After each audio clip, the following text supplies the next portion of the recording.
Perkenalkan, nama saya Hadrianus Freddy, NIM 21104175568, kelas 4, mata kuliah Manajemen Operasi 1, dosen Bu Putih Febriasari, PSE, MSc.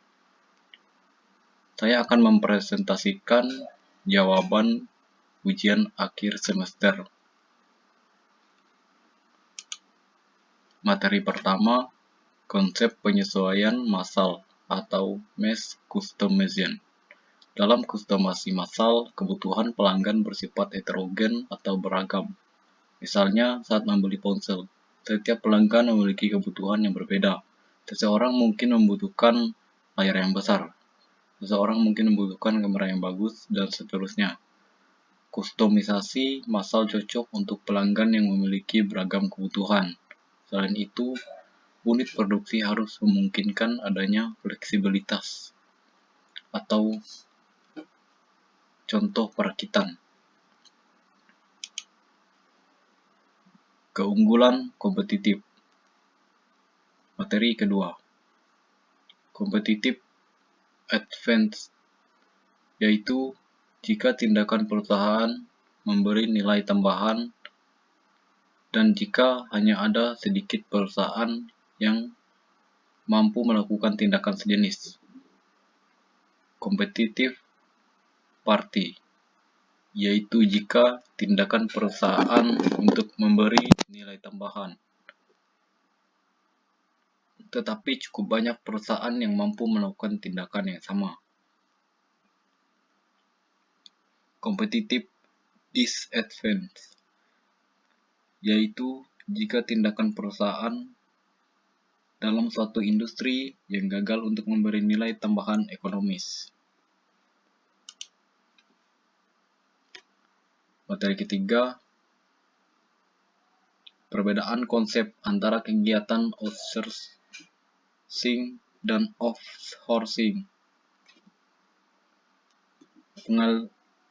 Pengalidayaan atau outsourcing, juga dianggap sebagai subkontrak, adalah proses di mana organisasi bisnis mentransfer atau mendelegasikan kegiatan non-inti atau periferal mereka ke organisasi eksternal atau penyedia layanan.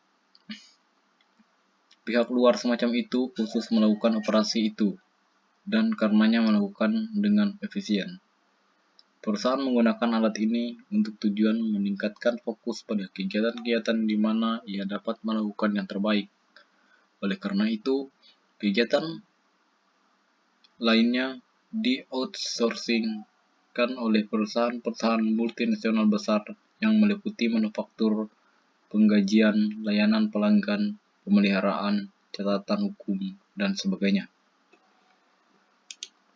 Masih di materi perbedaan konsep antara kegiatan outsourcing dan offshoring. Outsourcing didefinisikan sebagai pergeseran kegiatan bisnis di negara selain negara asal di mana sumber daya dapat tersedia dengan murah untuk perusahaan yang pada akhirnya akan mengurangi biaya keseluruhan perusahaan. Ini bisa berarti memindahkan rumah produksi atau pusat layanan perusahaan atau operasi rutin perusahaan ke luar negeri.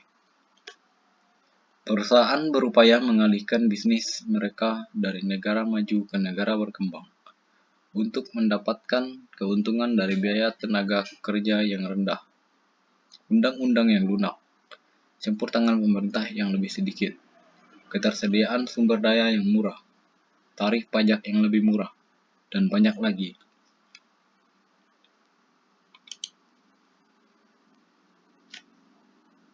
Strategi logistik terbalik atau reverse logistik. Logistik mengelola pergerakan bahan baku dari pemasok hingga ke end user. Salah satu aktivitas logistik juga mengelola aliran balik bahan baku dari pelanggan ke pemasok asal, baik mencakup pemrosesan ulang maupun pembuangan. Di sisi lain, peraturan perundangan tentang lingkungan menuntut perusahaan untuk bertanggung jawab atas limbah mereka.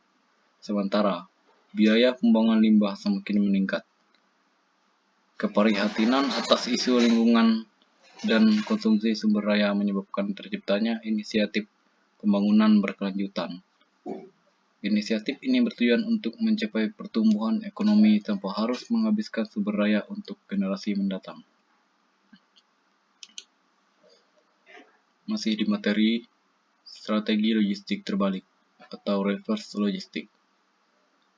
Pengelolaan reverse logistik yang efektif tidak hanya dapat mengurangi limbah yang akan berdampak pada lingkungan, tetapi pengelolaan reverse logistik yang efektif dapat menurunkan biaya operasional. Selain itu dapat bertindak juga pada peningkatan profitabilitas perusahaan dan bahkan dapat meningkatkan citra publik terhadap perusahaan. Perusahaan yang menerapkan reverse logistik mampu meningkatkan layanan pelanggan dan tingkat respons ke pelanggan, mengurangi dampak lingkungan, dan dengan mengurangi limbah dan meningkatkan tanggung jawab sosial perusahaan secara keseluruhan. Terima kasih.